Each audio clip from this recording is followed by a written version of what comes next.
Mimi naitwa Masala Kulangwa Mabula, ni mhadhiri wa Albert Kairuki Memorial University, na katika Rotary Club ya Albert Kairuki mimi ndo mlezi ambaye kwa Waingereza wanaita patron. Sasa lengo la video yetu hii ni kuhamasisha watu kuelewa ugonjwa wa kisukari, diabetes. Ugonjwa wenyewe ni ugonjwa gani, una dalili gani utakapotokea, na kama ni kuzuia au kuchukua hatua zozote za kukabiliana nao, ni hatua gani za kuzuia. Lakini kama haukuzuiwa, una madhara gani katika maisha yetu kwenye jamii kwa ujumla. Mara kwa mara ugonjwa wa kisukari unapokuja kugundulika kwamba unakuwa umekwisha kuwa nao kwa miaka zaidi ya 5 mpaka 10, ndio unakuja kuzipata na dalili zote zile. Kwa hiyo ni tatizo sugu ambalo ni lazima tulichukulia hatua fulani. Kwa sisi kazi yetu ni kuhamasisha kwa ushauri na saha watu wajue hali halisi, na ili kama kuna hatua za kuchukua basi wachukue, na kuhamia au kujihami na kuwa salama na kuwa katika mwelekeo wa afya njema. Ninaamini kabisa kwamba utaifurahia video hii na itachangia katika kukuelimisha kwa njia moja au nyingine, na pengine kujibu baadhi ya maswali tulionayo kuhusu ugonjwa wa kisukari. Asante sana.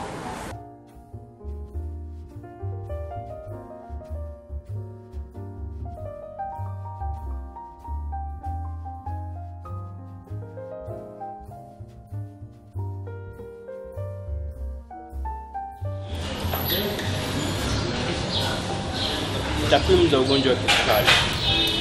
Tofauti na kipindi cha nyuma ilivyoaminika kwamba ugonjwa wa kisukari ni ugonjwa wa watu matajiri na watu wa umri wa juu, kwa sasa ugonjwa wa kisukari unaweza kushambulia watu wote, watu wa kipato cha chini na watu wa umri mdogo.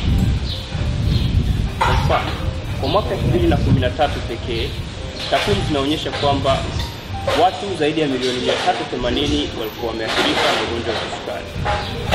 Kwa Afrika pekee ilikuwa ni watu zaidi ya milioni 19, na inakadiriwa kwamba kufikia mwaka 2035 inaweza kuongezeka mpaka kufikia watu milioni 41 na nusu. Kwa nchi yetu ya Tanzania, watu zaidi ya milioni 1.7 wamekwisha athirika na ugonjwa wa kisukari, na hivi tunavyoongea watu zaidi ya 47 wamekwisha fariki kwa ugonjwa wa kisukari. Kisukari ni nini? Kisukari ni mlolongo wa magonjwa ambao unasababishwa na mwili aidha kushindwa kuzalisha kwa kiwango kinachohitajika kichocheo aina ya insulin katika tezi la kongosho, au pili, kushindwa kutumia kichochezi hicho mwilini. Udhaifu huu husababisha sukari, kiwango cha sukari kuongezeka kwa wingi katika damu ya mgonjwa. Aina za kisukari. Kwa ujumla kuna aina 2 za kisukari. Kisukari aina ya kwanza na kisukari aina ya pili.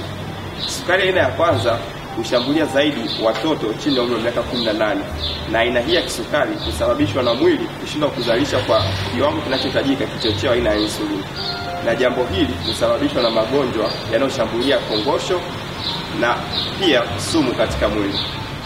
Aina ya pili ya kisukari hii huathiri zaidi watu wazima, na aina hii husababishwa na vitu ambavyo vinaepukika kama vile unene uliopindukia, kula chakula kisio na virutubisho, unywaji wa pombe wa kupita kiasi, uvutaji wa sigara.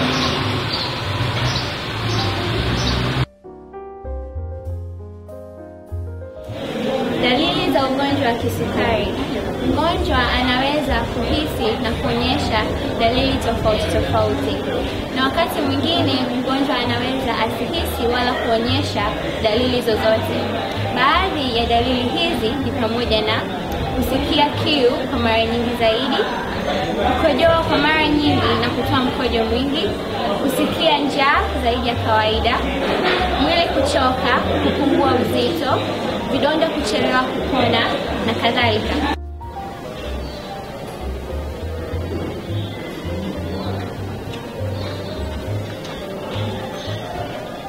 Mgonjwa wa kisukari anaweza kuwa na madhara tofauti yakiwemo matatizo ya macho, matatizo ya ngozi ikiwemo kuwashwa, vidonda kuto kupona, hatimaye kufanya viungo vya mwili kukatwa, figo kuto kufanya kazi, na hatimaye cha mwisho kuwa mshtuko wa moyo. Kama tulivyoona hapo mwanzo, kuna aina tatu za kisukari. Kisukari aina ya kwanza, aina ya pili na aina ya tatu. Katika aina hizi tatu za kisukari, kisukari aina ya pili ni rahisi zaidi kuweza kukinga. Na vile vile tunapaswa kutambua kwamba kila mtu yuko katika hatari ya kuweza kupata kisukari aina ya pili. Sasa mtu afanye vipi kuweza kujikinga na kisukari hiki aina ya pili? Kwanza, inabidi kupunguza uvutaji wa sigara na matumizi ya pombe kupunguza kiasi. Lakini vile vile tunapaswa kula chakula bora. Inatupasa kufanya mazoezi, hasa mazoezi ya viungo. Lakini vile vile inatupasa kuwa na uzito unaendana na umri wetu. Na vile vile inatupasa kukumbuka kwamba katika kampeni ya mwaka huu ya uzuiaji wa kisukari, kauli mbiu ni kwamba chakula bora kwa ajili ya afya yako na chakula bora huanza na kifungua kinywa. Lakini vile vile inatupasa kufahamu kwamba mtu yote mwenye ugonjwa wa kisukari hapaswi kuacha dawa muda wote. Inampasa kwenda kliniki kama ambavyo anaambiwa na wataalamu wa afya. Kinga ya ugonjwa wa kisukari, wote tunafahamu kuwa kinga ni bora kuliko tiba.